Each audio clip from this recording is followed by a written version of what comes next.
Hey, what is up guys? Michael with TekHeadz here, and today we're going to be talking about Sling TV, which is Dish Network's latest service offering to try to win back some of that business they've been losing from the cord cutters over the years, myself included.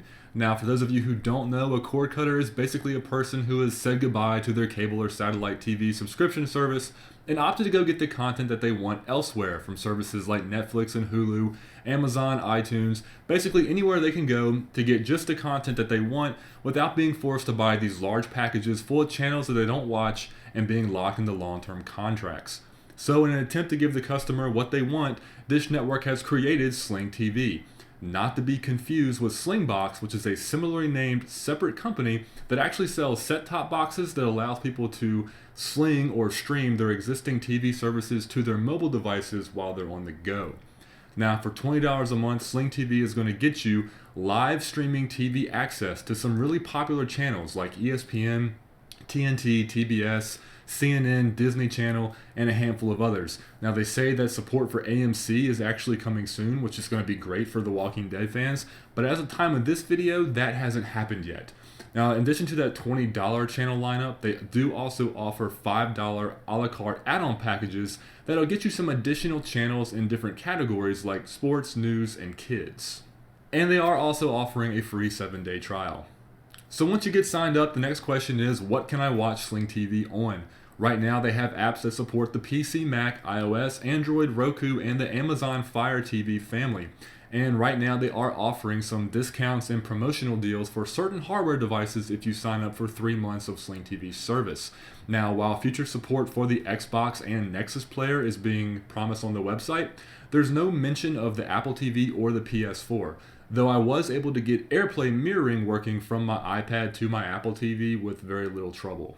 Now, I've used Sling TV for a full week now, testing it on a handful of different devices and platforms, and here's what I think that they actually did pretty well.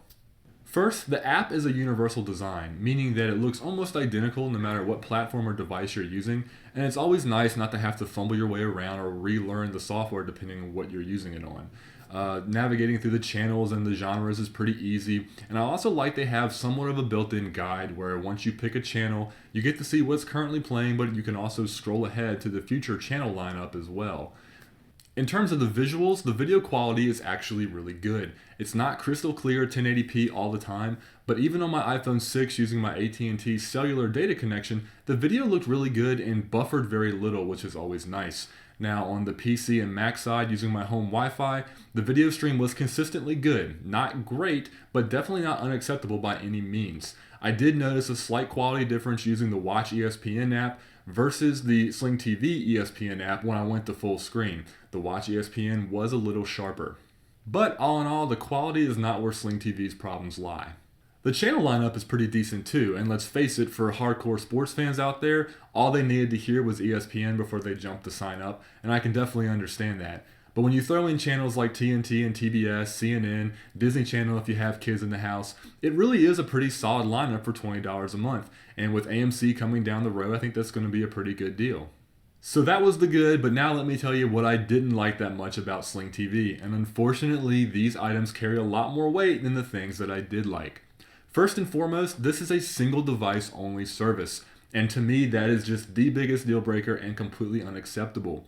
That means you can only stream your Sling TV service to one device at a time, which means that if it's Saturday night and I want to watch a game on ESPN and my daughter wants to watch the Disney Channel, one of us has to lose. My $8 a month Netflix subscription gets me 2 streams at once, and Sling TV costs over twice that.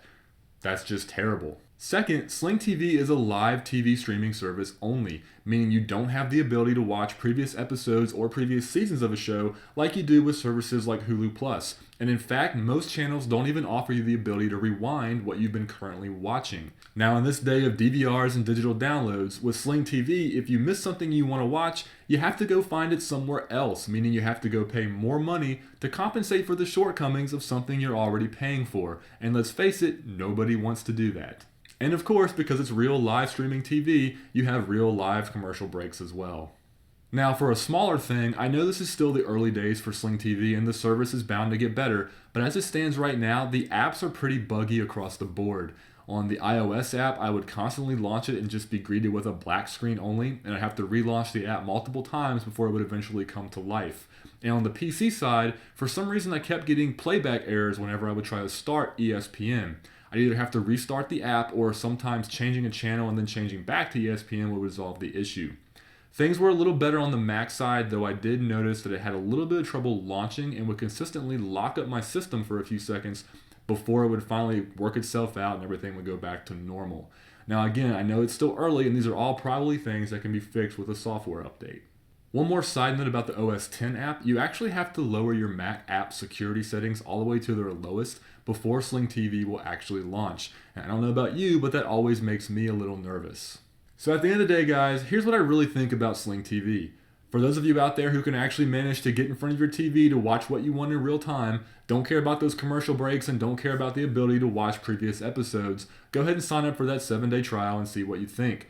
And I know that for a lot of sports fans out there, that $20 a month is perfectly justifiable to be able to watch your favorite games. And I completely understand that. But for the average user, I really can't recommend Sling TV for $20 a month.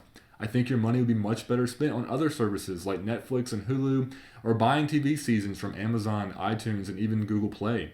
I really think that one device at a time streaming limitation is a huge deal breaker. And also, in today's world, I really think that aside from sports and news, real-time TV is becoming somewhat of a legacy service. People want to watch what they want when they want to watch it. And right now, Sling TV doesn't offer you that. So that's it for today, guys. Hope you enjoyed this video, and if you'd like to see more like it, go ahead and do us a huge favor. Hit that subscribe button down below, throw us a thumbs up, share us with your friends. We'd really appreciate it, and I'll see you in the next video.